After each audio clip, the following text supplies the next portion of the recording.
नमस्ते जी। 58वीं श्रव्य कणिका सत्यार्थ प्रकाश स्वाध्याय एवं प्रवचन माला। आप सभी धर्मप्रेमी महानुभावों का हार्दिक स्वागत है। अध्ययन अध्यापन विषयक तृतीय समुल्लास का प्रसंग है। हम चर्चा कर रहे हैं कि कैसे महर्षि दयानंद जी विधान करते हैं कि विद्याध्ययन के विषय में राजनियम और समाज नियम क्या होना चाहिए। कन्यानाम संप्रदानम च कुमाराणाम च रक्षणम। इसका अभिप्राय यह है कि इसमें राजनियम और जाति नियम होना चाहिए कि 5 अथवा 8वें वर्ष से आगे कोई अपने लड़कियों को घर में न रख सके। पाठशाला में अवश्य भेज देवे, जो न भेजे वह दंडनीय हो। प्रथम लड़कों का यज्ञोपवीत घर में हो, दूसरा पाठशाला में आचार्य कुल में हो। माता पिता व अध्यापक अपने लड़का लड़कियों को अर्थ सहित गायत्री मंत्र का उपदेश दें। वह मंत्र इस प्रकार है: ओम भूर्भुवस्वः तत्सवितुर्वरेण्यं भर्गो देवस्य धीमहि धियो यो नः प्रचोदयात्। इस मंत्र में जो प्रथम ओम है उसका अर्थ प्रथम समुल्लास में कर दिया, वहीं से जान लेना। अब 3 महाव्याहृतियों का अर्थ संक्षेप से लिखते हैं। भूरिति वै प्राणः, यह प्राण यति चराचरम जगत। स भूः स्वयंभूरीश्वरः, जो सब जगत के जीवन का आधार, प्राण से भी प्रिय स्वयंभू है। उस प्राण का वाचक होके भू परमेश्वर का नाम है। भुवरित्यपानः, यह सर्वम दुःखम अपानयति सोऽपानः, जो सब दुखों से रहित है, जिसके संग से जीव सब दुखों से छूट जाते हैं, इसलिए उस परमेश्वर का नाम भुवः है। स्वरिति व्यानः, यो विविधम जगत व्यानयति व्याप्नोति स व्यानः, जो नानाविध जगत में व्यापक होके सबका धारण करता है, इसलिए परमेश्वर का नाम स्वः है। ये तीनों वचन तैत्तिरीय आरण्यक 7/5 के हैं। गायत्री मंत्र का अर्थ: सवितुः, यह सुनोति उत्पादयति सर्वम जगत स सविता तस्य, जो सब जगत का उत्पादक, सब ऐश्वर्यों का दाता। देवस्य, यो दिव्यति दिव्यते वा स देवः, जो सर्व सुखों का देनेहारा और जिसकी प्राप्ति की कामना सब करते हैं, उस परमात्मा का जो वरेण्यम वर्तुमर्हम, स्वीकार करने योग्य अतिश्रेष्ठ, भर्गः शुद्ध स्वरूपम, शुद्ध स्वरूप और पवित्र करने हारा चेतन ब्रह्म स्वरूप है, तत् उसी परमेश्वर के स्वरूप को हम लोग धीमहि धरेमहि धारण करें। किस प्रयोजन के लिए? कि यह जगदीश्वरः, जो सविता देव परमात्मा, नः अस्माकं, हमारी धियः बुद्धि, बुद्धियों को प्रचोदयात, प्रेरयत, प्रेरणा करे, अर्थात बुरे कामों से छुड़ाकर अच्छे कामों में प्रवृत्त करे। भावार्थ: हे परमेश्वर, हे सच्चिदानंद स्वरूप, हे नित्य शुद्ध बुद्ध मुक्त स्वभाव, हे कृपानिधे, हे न्यायकारिण, हे अज निरंजन निर्विकार, हे सर्वांतर्यामिन, हे सर्वाधार सर्व जगत पितः, सकल जगत उत्पादक, हे अनादे विश्वंभर सर्वव्यापिन, हे करुणामृत वारिधे, सवितुर्देवस्य तव यद ओम भूर्भुवः स्वरवरेण्यम भर्गोस्ति तद्वयम धीमहि दधीमहि धरेमहि ध्यायेम वा कस्मै प्रयोजनाय इति अत्राह। हे भगवन्, यह सविता देवः परमेश्वरो भवान् अस्माकं धियः प्रचोदयात्। स एव अस्माकं पूज्य उपासनीयः इष्ट देवो भवतु। नातो अन्यं भवत्तुल्यं भवतो अधिकं च किंचित कदाचिन मन्यामहे। हे मनुष्यों, जो सब समर्थों में समर्थ, सच्चिदानंद स्वरूप, नित्य शुद्ध, नित्य बुद्ध, नित्य मुक्त स्वभाव वाला, कृपा सागर, ठीक ठीक न्याय का करने हारा, जन्म मरणादि क्लेश रहित, आकार रहित, सबके घट घट को जानने वाला, सबका धर्ता पिता उत्पादक, अनादि अन्नादि से विश्व का पोषण करने हारा, सकल ऐश्वर्य युक्त, जगत का निर्माता, शुद्ध स्वरूप और जो प्राप्ति की कामना करने के योग्य है, उस परमात्मा का जो शुद्ध चेतन स्वरूप है, उसी को हम धारण करें। किस प्रयोजन के लिए? कि वह परमेश्वर हमारे आत्मा और बुद्धियों का अंतर्यामी स्वरूप हमको दुष्टाचार अधर्म युक्त मार्ग से हटा के श्रेष्ठ आचार सत्य मार्ग में चलावे।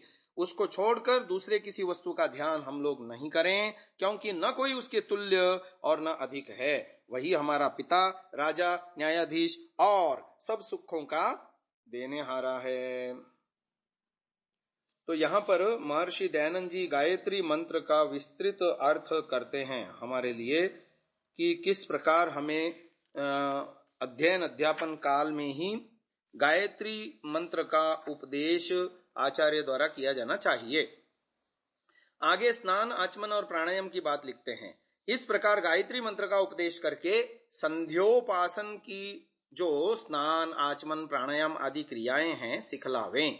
प्रथम स्नान इसलिए है कि जिससे शरीर के बाह्य अवयवों की शुद्धि और आरोग्य आदि होते हैं। इसमें मनुस्मृति का प्रमाण है, अद्भिर्गात्राणि शुद्ध्यन्ति मनः सत्येन शुद्ध्यति विद्या तपोभ्याम भूतात्मा बुद्धिर्ज्ञानेन शुद्ध्यति।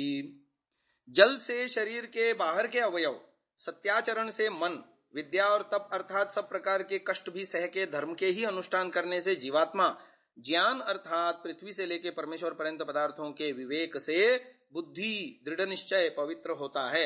इससे स्नान भोजन के पूर्व अवश्य करना चाहिए। दूसरा है प्राणायाम।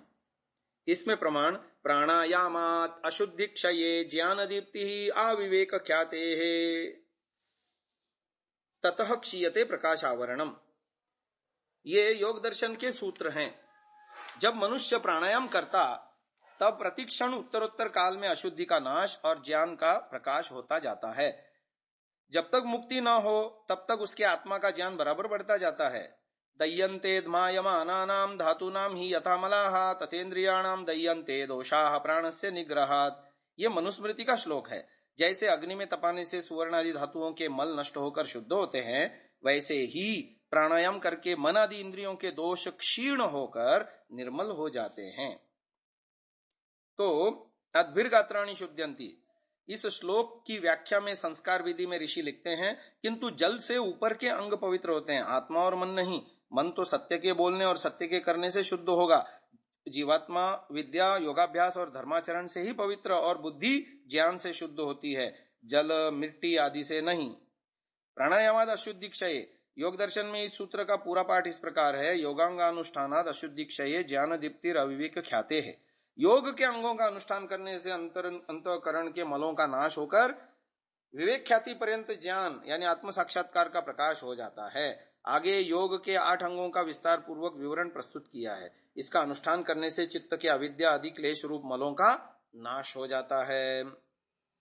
जैसे जैसे योग के अंगों पर योगी का आचरण बढ़ता चला जाता है, वैसे वैसे चित्त के ये दोष भी क्षीण होते चले जाते हैं। दोष क्षय के अनुसार आत्मज्ञान की चमक उत्तरोत्तर अधिक प्रकाशित व सुस्पष्ट होती चली जाती है। अंत में ज्ञान के प्रकाश की यह वृद्धि अपने सर्वोच्च शिखर को प्राप्त कर लेती है। वही तो प्रकाश है, यानी विवेक ख्याति। पुरुष प्रकृति का भेद का ज्ञान, प्रकृति जड़ तत्व है, आत्म तत्व चेतन अपरिणामी है, यह साक्षात बोध आत्मा को हो जाता है। इस प्रकार योग के अंगों का अनुष्ठान जहाँ दोषों के वियोग का कारण है, वहीं विवेक ख्याति की प्राप्ति का भी साधन है। आचार्यों ने 9 प्रकार के कारण बताते हैं। उत्पत्ति, स्थिति, अभिव्यक्ति, विकार, प्राप्ति, व्याप्तयः, वियोगान्यत्वधृतयः, कारणम नवधा स्मृतम। उत्पत्ति, स्थिति, अभिव्यक्ति, विकार, प्रत्यय, प्राप्ति, वियोग, अन्यत्व तथा धृति, ये 9 प्रकार के कारण हैं। योगांगानुष्ठान में इनमें से केवल 2 कारणों का उपयोग होता है, एक वियोग कारण, एक प्राप्ति कारण।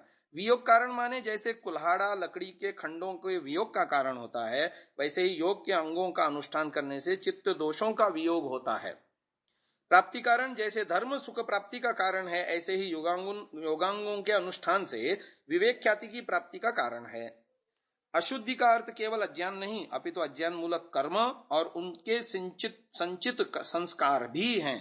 अतः योगांगानुष्ठान का अर्थ है ज्ञान मूलक कर्म का आचरण। ज्ञान मूलक कर्म द्वारा अज्ञान मूलक कर्म नष्ट होता है, उससे ज्ञान की सम्यक ख्याति होती है। ज्ञान की ख्याति होने पर अज्ञान नष्ट हो जाता है, अज्ञान भलीभांति नष्ट होने पर कैवल्य होता है। इसी प्रकार कैवल्य का हेतु योगांगानुष्ठान है। वस्तुतः योग के 8 अंगों में अन्य सभी भावों साधनों का अंतर्भाव है ही। महाभारत में लिखा, वेदेषु चाष्ट गुणिनाम योग माहुर मनीषिणः। मनीषी वेदों में योग को अष्टांग कहते हैं, अर्थात योग का अपर नाम अष्टांग भी है। दयंते में शरीर में 2 प्रकार की नाड़ियां हैं, एक शिराएं जो समस्त शरीर से हृदय में जाती हैं और दूसरी धमनियां जो हृदय से समस्त शरीर में पहुंचती हैं। समस्त शरीर के व्यापारों में प्रयोग में आने से जो रक्त अशुद्ध हो जाता है वह शिराओं द्वारा हृदय में पहुंचाया जाता है। हृदय उस अशुद्ध रक्त को शुद्ध होने के लिए फेफड़ों में भेज देता है। फेफड़े स्पंज की भांति छोटे छोटे असंख्य कोशों का समुदाय है।